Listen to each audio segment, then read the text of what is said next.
Pour mesurer l'efficacité vaccinale, il faut comparer le risque d'être malade lorsqu'on est vacciné avec ce même risque d'être malade lorsqu'on n'est pas vacciné. Pour faire ceci, nous avons utilisé deux bases de données. La base de données vaccin Covid dans laquelle sont enregistrées toutes les vaccinations et la base de données CIDEP dans laquelle sont enregistrés tous les tests Covid-19 ainsi que leurs résultats.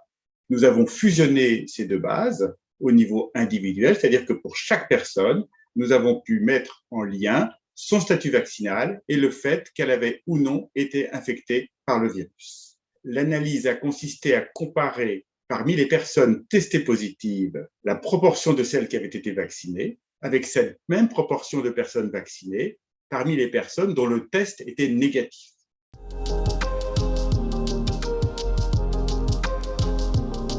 Nous avons estimé l'efficacité vaccinale contre les formes symptomatiques de l'infection chez les sujets âgés de 50 ans et plus, en particulier en fonction du nombre de doses reçues et en fonction de l'âge. Nos résultats confirment la très bonne efficacité des vaccins. Nous avons estimé pour les sujets qui ont reçu uniquement la première dose l'efficacité à 46% et pour les sujets qui ont reçu les deux doses pour les vaccins qui en nécessitent deux, l'efficacité a été estimée à 84%. Nous avons également estimé l'efficacité en fonction de l'âge. L'efficacité à l'issue de la première dose est inférieure chez les sujets de 75 ans et plus, elle est de 28,5%, à celle chez les sujets de 50 à 74 ans où elle est de 50%. Cependant, cette différence s'estompe à l'issue de la série vaccinale complète.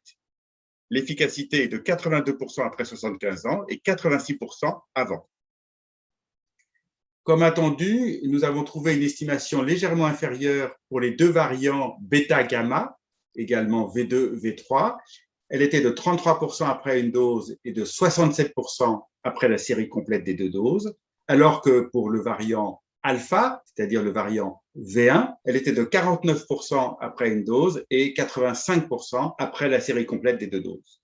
Ces résultats sont très encourageants, d'autant plus que la campagne de vaccination a concerné d'abord les sujets les plus fragiles, les plus âgés, ceux chez lesquels on pouvait suspecter que la vaccination serait moins efficace. Et pourtant, même dans ces populations, on trouve des niveaux d'efficacité extrêmement élevés.